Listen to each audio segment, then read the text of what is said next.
Hey Tal'Dorei, Fentrol here. A little post-Christmas video to go over what my plans are for the summer reign of 2019 if elected monarch. Quite a bit has been worked on during this holiday season. Still got quite a bit more to go, but I wanted to make a real brief video just to go over kind of the plan of the summer reign so that you guys know. Just some overarching things I'm going to go over here. The Witcher is the theme that I'm going for. The Ladies' War, I'm going to go over a little bit of what the differences are between the Ladies and the Lord's War and what we're changing, how the player involvement is changing in this new style. We're going to talk a little bit about the kids' quests that are going on at mid-reign and end-reign, and the kingdom coinage and how that's going to change. So first off, the theme, we're going to be utilizing the setting of The Witcher during the reign. It's a dark world, a lot of magic and creatures. Any of you that have played the video games or read the books know about it. It's very similar to standard fantasy. A lot of the things you'd find in fantasy settings are going to still be here. The only thing we're really adding is I'm going to be adding some functionality for the Witchers in our story. There's three major factions inside of the world of The Witcher. The Empire of Nilfgaard, which is essentially like the Empire from Star Wars in a way. They're the southern kingdoms that are united under a single banner of a monarch. That monarch has taken to trying to conquer the world in the name of peace. Thus far, largest empire and has been one of the most successful military campaigns of the world's ever seen. Um, that faction will be represented, of course, by Sparrow. If elected, she'll be the runner of Nilfgaard. There's the Kingdoms of Redania. They used to be a grouping of free kingdoms, but through some coercion and a little bit of a backdoor dealing, the northern kingdoms united under one banner in order to fend off the forces of Nilfgaard. The Kingdoms of Redania will be run by Shortcake. If elected, she'll be the runner of that particular group. And then finally, there's the island nations of Skellige, which the easiest way to describe them is they are the Vikings of this world. Skellige tends to remain as a grouping of unorganized clans that only unite when there's an external threat. Those clans love to do things like raid the coast and attack both the nations of Nilfgaard and Redania to steal supplies, and that nation will be run by Fira if elected. Each faction will have a leader, of course, that controls it with specific goals during the reign, and the reign will be a competition of both the nations against one another and the players that make them up. Ladies' War, we're making some changes from the Lord's War based on what I've learned from that. One of those things is there won't be an army size for commanders. They'll be able to allow anyone into their army. Those changes do still have to happen at upkeep. We won't be allowing those to be swap, swap, swap, swap because players being in your army affects how you're able to do things directly this time.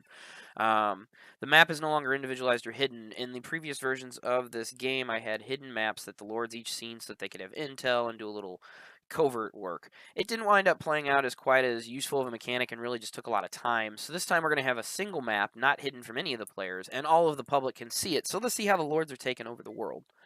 That map also now has neutral factions and monsters on it. Formerly, we just had the three players on the map. I tried a monster thing, didn't work out too well in the rules that I had made. This time around, I included it directly in the rules, and I think it'll work out a little bit better. So there will be monsters and things that affect the game.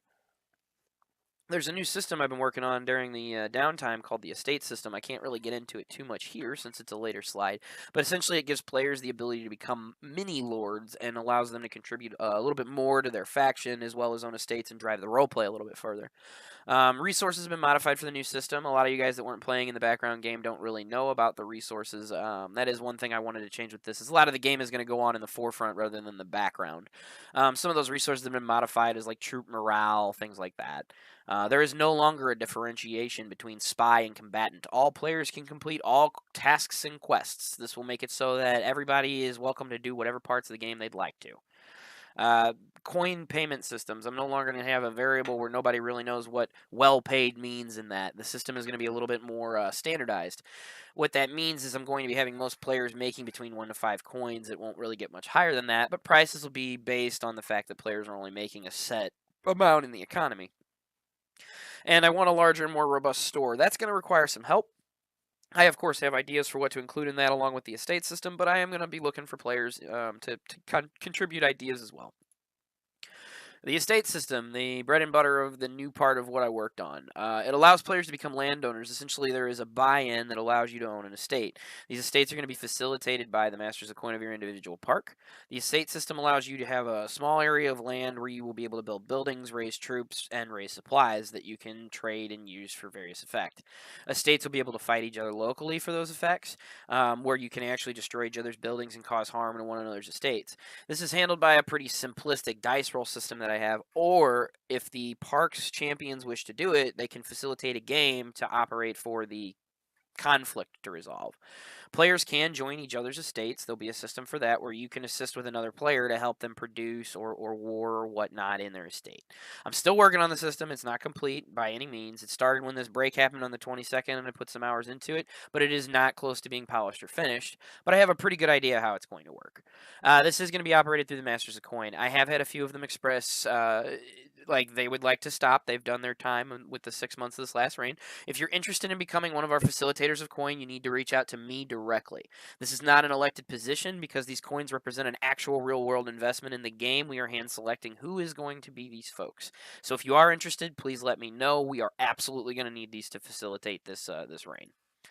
Kids Quest, something that so the Lord's War, we had a couple of people who were underage that still helped me by volunteering and doing a few things, but when talking to them, it sounded like they'd like to do a little bit more. I know throughout our kingdom we have a lot of parents at this point who have kids with the age range of 9 to 14. They play at their local parks, but because of our rules of the game and safety, we generally don't allow them to participate in the games. I'd like to create some content to allow the kids that come to kingdom events to actually be able to do something rather than sit and just volunteer to help.